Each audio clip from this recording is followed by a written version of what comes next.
O Instinto Superior foi a transformação que marcou o fim do anime de Dragon Ball Super, mas o mangá continuou e recompensou quem ainda acompanha a história com uma nova transformação para o Príncipe dos Saiyajins. O Vegeta, assim como o Goku, atingiu uma forma extremamente poderosa, o conhecido Ego Superior. Soletre. Maica, Nano, Paudado. É pra soletrar, letra por letra. O Ego Superior. Hoje não! É claro, ainda há muito para se aprender sobre essas duas transformações, mas já existem algumas maneiras fáceis de se perceber que o Ego Superior é muito superior ao Instinto. 2,000 miles, and I finally got it.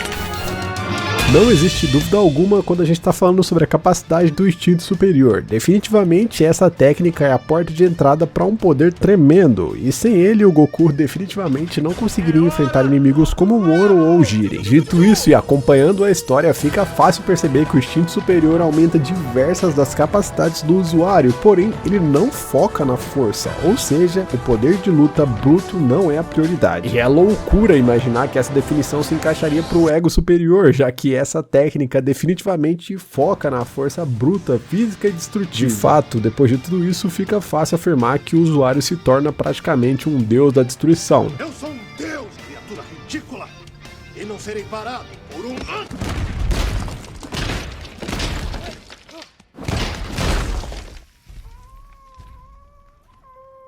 Já que ele vai poder usar livremente todo o poder da destruição nesse estado. Coisa que o nosso protagonista Kakaroto não consegue fazer nem no estado Blue e muito menos quando tá na forma do Instinto Superior. Vamos lá, não tem como negar que é extremamente emocionante quando o Goku consegue alcançar o Instinto Superior pela primeira vez lá nos episódios do Torneio do Poder em Dragon Ball Super. Mas pra muita gente a coisa começou a perder a graça quando disseram pra nós que essa transformação necessitava que o usuário tivesse paz de espírito e agisse com calma frente aos confrontos. Mano, eu quero é porrada, que o pau quebra, e o Ego Superior entrega isso pra gente. Sendo rápido e direto, o Ego Superior se baseia em autoindulgência e agressão, que são muito mais simples de se acessar do que paz e tranquilidade, principalmente quando a gente tá falando de um Saiyajin chamado Vegeta. É fácil de se entender que o Vegeta sabe muito bem como abraçar sua raiva interna. O Ultra Ego é muito mais fácil de alcançar depois de realizado pela primeira vez do que o Instinto Superior. Isso pode soar um pouco engraçado, mas existem alguns princípios masoquistas fascinantes que basicamente reinam sobre os Saiyajins e que enfatizam o fato de que eles realmente são uma raça guerreira. O próprio Zenkai, que é um impulso que os Saiyajins recebem quando estão à beira da morte. É um conceito meio perigoso de se abusar, mas o estado do Ultra Ego, o Ego Superior, apresenta algumas mecânicas ali comparadas a isso que já vem no interior dos Saiyajins. Porque, veja bem, o usuário que utiliza do Instinto Superior fica mais forte através da evasão, enquanto alguém que usa do Ego Superior ganha mais poder enquanto abusa de sua resistência física. Sendo fragilizado em combate, o Saiyajin usuário do Ego Superior consegue mais poder porque isso é uma característica da forma, fica mais próximo do Zenkai e, é claro, cresce em batalha naturalmente, assim como em qualquer confronto em que você fica à beira da morte e dá tudo de si. Vamos matar agora.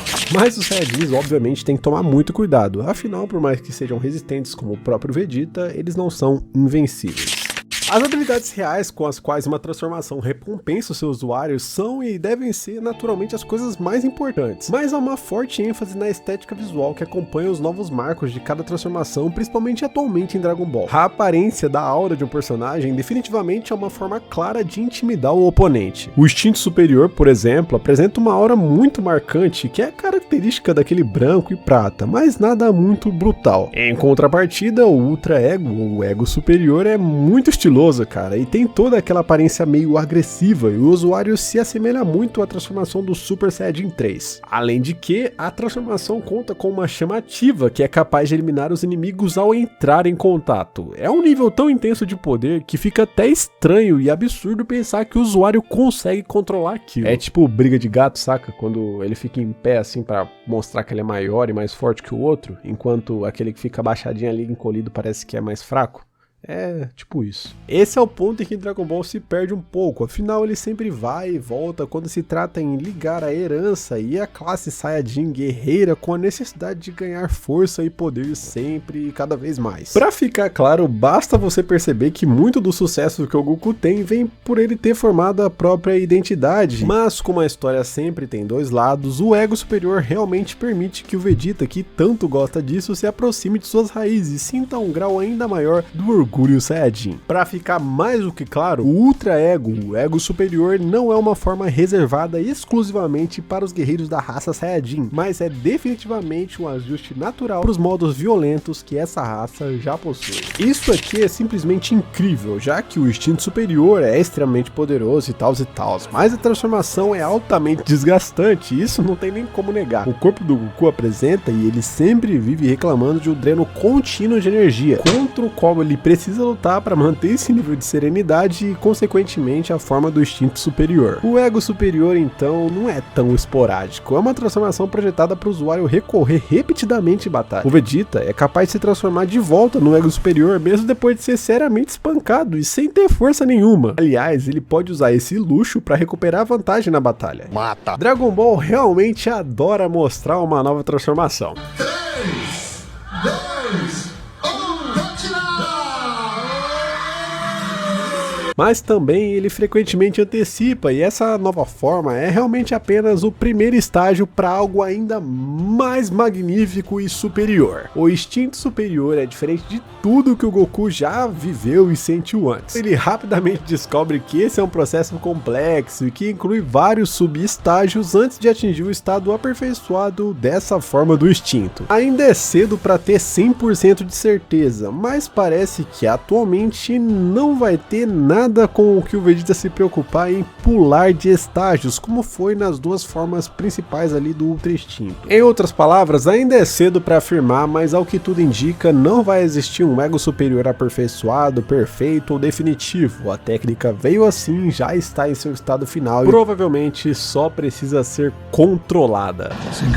Com muito sucesso, a série com a qual nós dois estamos aqui discutindo nos apresentou durante os anos diversas estratégias diferentes que podem levar os nossos guerreiros até a vitória. Algumas transformações e técnicas são devastadoras quando vêm de um personagem específico, mas seriam completamente inúteis vindas de outra pessoa. E vindo por esse caminho, o Ultra Ego é capaz de ampliar a força do usuário quando ele se livra completamente de qualquer moralidade. Para você ter noção como isso é verdade, o Vegeta até menciona que especificamente o estado do Ultra Ego lembrou a ele o estado de agressão e de mal interior sem limites que ele sentiu quando estava possuído pelo Mago Babidi. Ou seja, melhor do que qualquer técnica ou transformação que o Goku ou qualquer outro personagem possa ter, essa definitivamente casa perfeitamente com Vegeta se a gente olhar para o comportamento e temperamento do personagem desde o primeiro episódio que ele tem em toda a série. Exactly, this is my moment. Com o passar do tempo, as novas formas e transformações de Dragon Ball nos apresentaram diversas formas impressionantes quando se trata de cabelo, aura e muito mais que modificava os personagens. Tanto que a chegada do poderoso Ultra Instinto com uma forma prateada e branca cintilante para algumas pessoas ficou um pouco abaixo da média se comparado com as formas anteriores. Não entenda mal esse feedback. Achei lindo. Porém, com o Ego Superior a conversa é outra, o usuário se torna dono de uma aura elétrica extremamente sinistra e poderosa. O cabelo obviamente também muda de cor e acompanha tudo isso uma mudança física no personagem que está utilizando essa técnica. Aconteceu com o Toppo e agora também acontece com o Vegeta, onde ele perdeu as sobrancelhas e basicamente ficou muito diferente, algo parecido com o que acontece no Super Saiyajin 3. Essas mudanças extras tornam o Ego Superior muito mais satisfatório de se testemunhar, seja no mangá, e é claro, quando ele aparecer finalmente também no anime.